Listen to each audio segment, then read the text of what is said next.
Hola, esto es Grandes Íconos de la Historia, el podcast donde abordaremos las biografías más interesantes de las personas más influyentes de nuestra historia y cómo llegaron a serlo. En esta ocasión tendremos la colaboración de investigación y la voz de José Gentile. Para el episodio de hoy, Stanley Kubrick.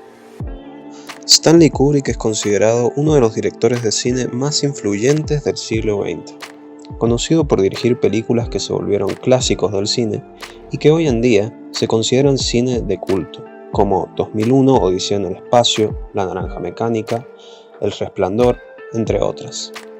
Su técnica, su estilo original y su marcado simbolismo lo hicieron merecedor de la fama y también de la controversia por tratarse de un director minucioso, perfeccionista y difícil de tratar a la hora de trabajar con él.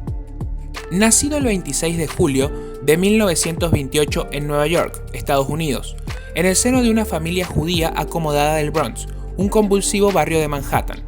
Su madre se llamaba Gertrude Perveler y su padre era un médico llamado Jacques Kubrick. Un dato curioso es que era hijo único y no tenía hermanos. A pesar de tener un coeficiente intelectual por encima de la media, fue un estudiante bastante mediocre durante su niñez y adolescencia. Era un alumno indisciplinado, se la pasaba faltando a clases y sus calificaciones eran un desastre. Sin embargo, sus aptitudes ya comenzaban a germinarse a partir de tres aficiones que marcaron toda su vida: el ajedrez, el arte y la música.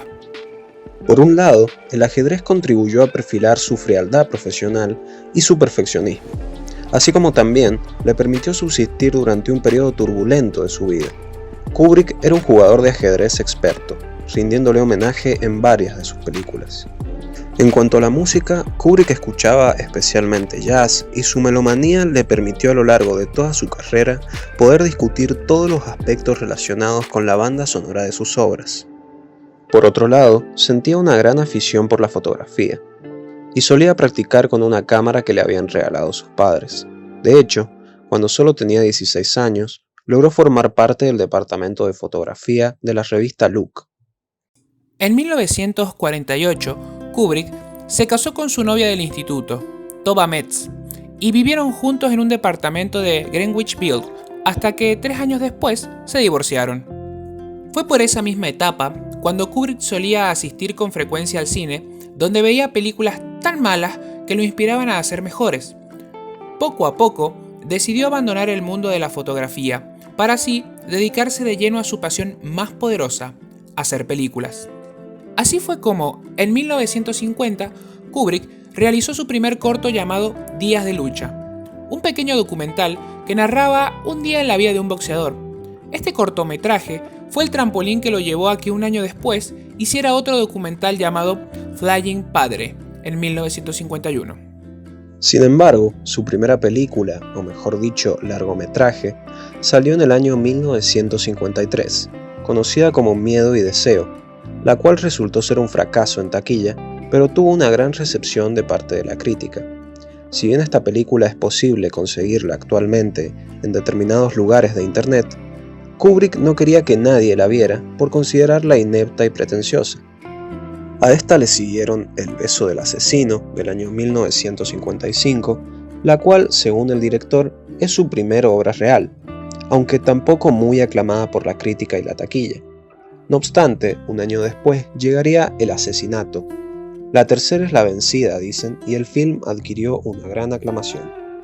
Así fue que, a pesar de que los espectadores menos experimentados aún no lograban valorar la obra de Kubrick en su totalidad, su carrera comenzó a ascender hasta las cumbres más altas.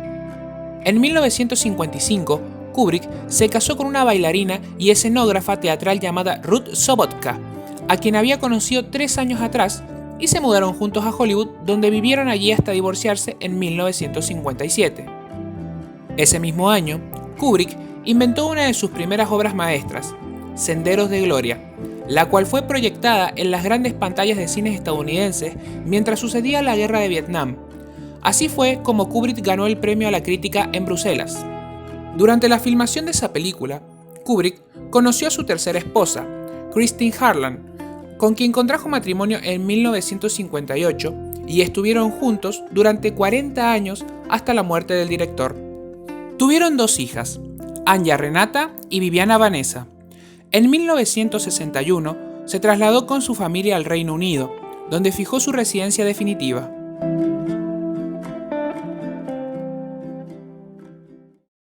Tres años después, Kubrick realizó Espartaco, que fue su película con mayor presupuesto y que esta vez sí logró ser un éxito rotundo en taquillas.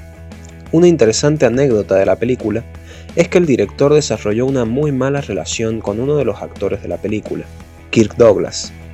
Al terminar la película, el actor dijo en una entrevista lo siguiente: "Hay personas que son una mierda y otras que tienen talento. Stanley Kubrick es una mierda con talento".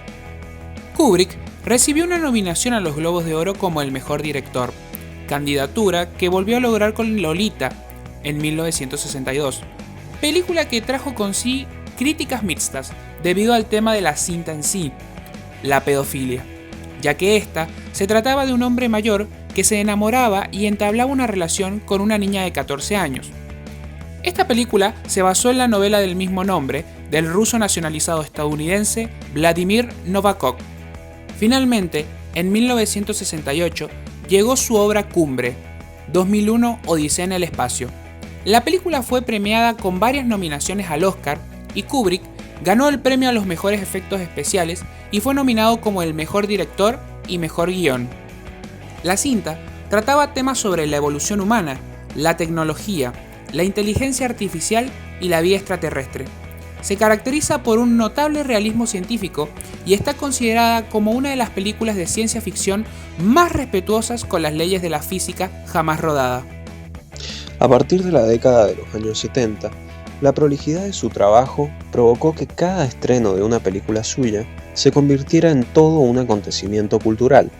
Así fue que en el año 1971, Kubrick decidió adaptar una novela a la pantalla grande y dio luz a La Naranja Mecánica, una de sus películas más controvertidas, estableciendo una perspectiva sobre la violencia social mezclada con comedia negra y la sátira. Una vez más, fue nominado al Oscar como Mejor Película, Mejor Dirección, Mejor Guión y también Mejor Montaje. Kubrick también recibió una nominación como Mejor Director en los Globos de Oro. En 1975, basándose en una novela victoriana, Kubrick realizó la película Barry Lyndon, recreando de manera espléndida el ambiente de aquella época, hecho que una vez más volvió a ser recompensado con varias candidaturas a los Oscars.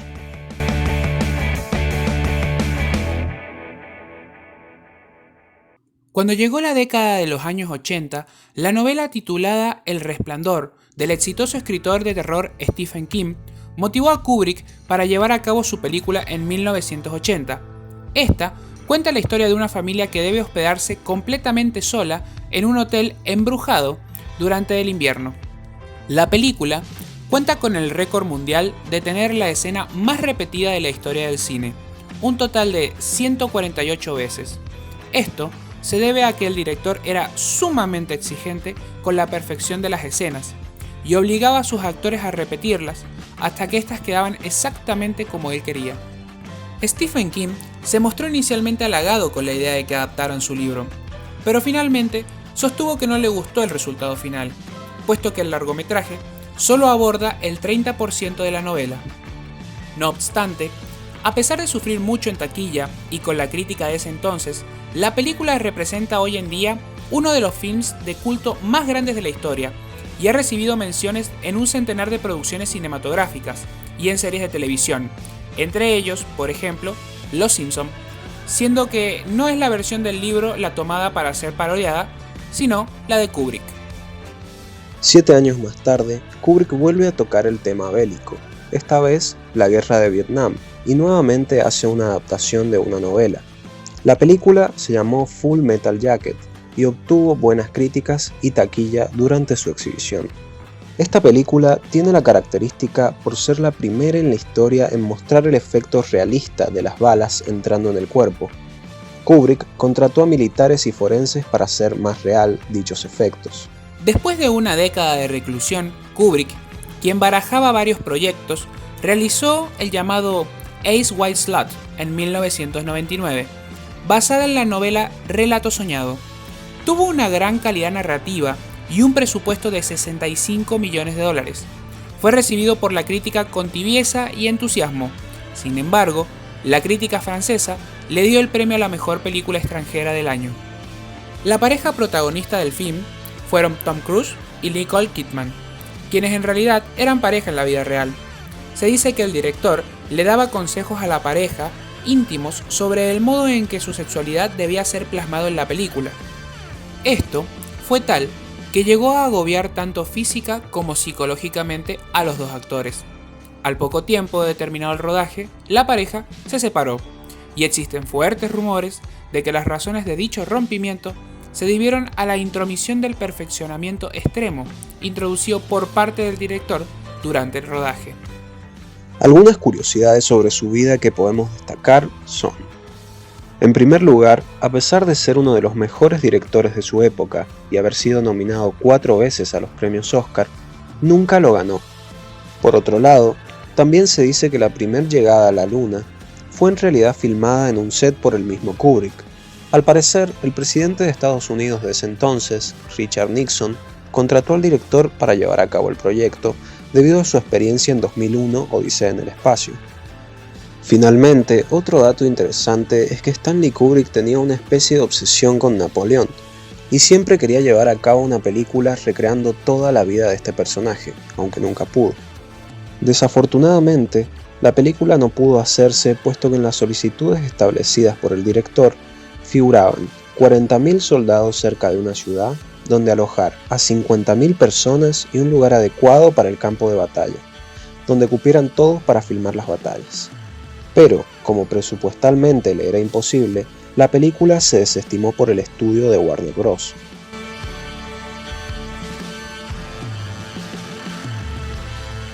Finalmente, el 7 de marzo de 1999, 4 días después de una sesión privada de fotos para su familia y actores de su última película, Stanley Kubrick falleció de un ataque cardíaco mientras dormía.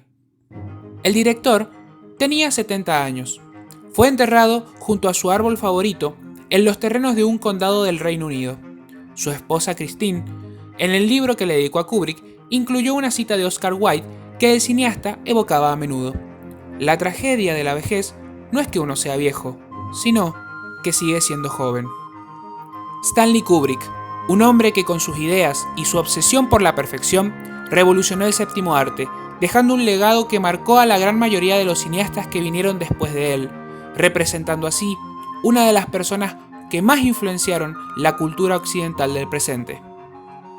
Antes de irnos, aprovechando que estamos en una época de aislamiento social y nos vemos obligados a distraer el cerebro con cuanto estímulo esté a nuestro alcance, voy a hacerles 2 recomendaciones, 2 películas de Stanley Kubrick que a mi parecer son de las mejores. Lo que sí, no las van a encontrar en Netflix y tienen que buscarlas en otra plataforma. Investiguen un poquito, chicos, por favor, y las películas que voy a recomendar son: en primer lugar, El Resplandor, conocida como The Shining en inglés, que se trata de una familia que se va a hospedar a un hotel medio embrujado, famosa por la escena de las mellizas en el pasillo, que seguro la deben haber visto en algún lado, y además con un actorazo que es Jack Nicholson. Así que no les voy a spoilear más, la tienen que ver. La segunda recomendación es La Naranja Mecánica, que quizá no es tan amistosa como El Resplandor para el espectador, y yo te diría que la veas si te gustó El Resplandor y querés ver más sobre este director. Lo único, las películas de Kubrick son para prestarles atención, no es como ver una peli de comedia y estar con el celular boludeando, yendo y viniendo, no, es para sentarse a ver. ¿Y vos? ¿Ya viste las películas del aclamado director?